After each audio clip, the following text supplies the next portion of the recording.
So I'd be willing to bet that you're seeing a lot of this plant right about now. This is called purple dead nettle. I'm about ready to show you how to harvest it, how to process it, how to properly store it, and then I'll tell you what it's good for. So when it comes to dead nettle, the most beneficial parts are the leaves and the flowers. So what you're going to want to do is you're going to trim it off just below where the flowers are. The stems have some benefits. You can use scissors, you can use shears. I would recommend you do that and not pull them off. If you pull them off, you run the risk of actually damaging the cell lining and you'll lose some of the benefits, but you just cut it off right below the leaves. And so in essence, you're just taking this part of it. Get yourself a bucket full or however much you want. I have a decent patch here. I'm not going to harvest it all. I don't have any practical use for this, but some people do. This is a great immune boosting herb. This can boost your immune function. It has antimicrobial properties, so it can help you fight off a cold or a flu. Believe it or not, it's actually a member of the mint family. So it can help with your digestion, but it's a very gentle member of the mint family.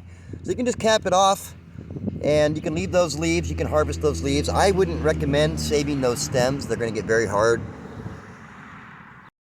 Once you get them in, go ahead and rinse them off lightly in the sink. Now you can use a couple different ways to dehydrate these. You could put them in like a mesh bag or a cloth bag. Mesh works better, like an old potato bag. Let it sit for a few days and that'll dry them out. However, I'm just going to use a dehydrator. You can pick these up for like $20. This one is the kind you want. You want to get one that has a variable temperature.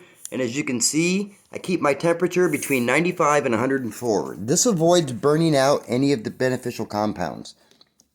A plant that can help you fight off a cold or a flu. It's not going to have a real minty flavor. So set them in your dehydrator on this temperature, about 104. You don't want it to be higher than about 120 degrees. And then you're going to go ahead and dehydrate this for about 24 hours.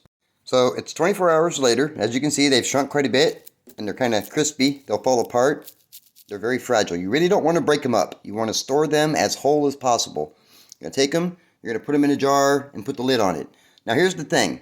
If you're not sure whether or not they're dry enough, put the jar in the sun for 5 or 10, 15 minutes and then check the inside of the jar. If there's condensation on the inside, it's too wet. Put it back in the dehydrator, let it sit for another few hours. That's the best way to test. Now, when you're done with it and you're not sure and you want to be sure that it stays dry, you can just put a desiccant pack in there. Now, for an herb like this, if you want to make it into a tea, a couple of these little balls like this would be ideal. At that point, you would break them up, put them in a tea bag or a tea ball, and make your tea that way. So that's purple dead nettle as it's dried up. It's pretty useful. What did you guys think of this? I'd like to hear your feedback.